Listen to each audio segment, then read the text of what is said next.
My mother placed me on a conveyor belt moving slowly toward a crushing machine. I sat there quietly, unable to stand because I was born with cerebral palsy. She kept praying for a miracle, hoping I'd somehow stand up on my own, but nothing happened. At the very last second, she shut the machine off and collapsed onto the conveyor belt crying. Then, suddenly, she froze. I was gripping the railing beside me, slowly forcing myself up little by little. My mother rushed over and hugged me tightly. From that day on, she pushed me to practice walking every single day and patiently taught me how to speak. With her love and support, I slowly became stronger. One day, a group of thugs surrounded us. When my mother rushed forward trying to protect me, I took the chance to grab my stolen money back and ran. My mother was completely shocked. Even though my legs were still weak and unstable, I was somehow faster than all of them. The next day, she took me to try out for a Paralympic track team, but the coach rejected me because I was too young. On the way home, I couldn't stop staring at the athletes running on the field. The moment my mother turned around, I suddenly sprinted onto the track by myself. Even though I started much later than everyone else, I still finished in second place. The coach immediately walked over and invited me to join the team. My mother was unbelievably proud. But becoming an athlete was far from easy.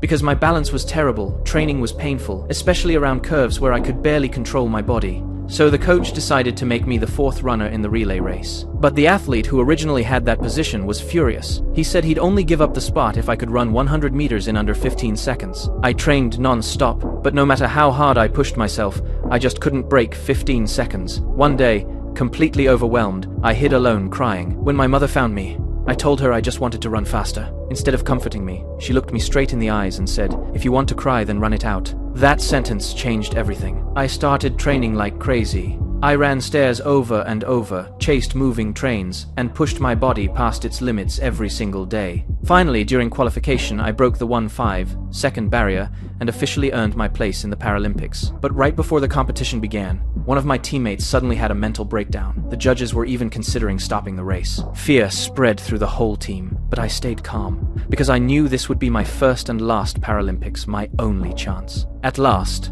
the race finally began. The first 3 runners gave everything they had and slowly closed the gap. Then, it was my turn. As my teammate handed me the baton, he shouted for me to go. I exploded forward with every ounce of strength I had left. When I crossed the finish line, 2 other runners arrived almost at the exact same moment. Everyone stared nervously at the giant screen, waiting for the results. Then the final result appeared. Our team had won the gold medal. My teammates instantly erupted in celebration, while far away in front of a television, my mother cried tears of pride and happiness. Just when everyone believed I had an unlimited future ahead of me, a sudden piece of bad news nearly destroyed my athletic career. My father was seriously injured in an accident, and overnight, the entire financial burden of the family fell onto my mother alone.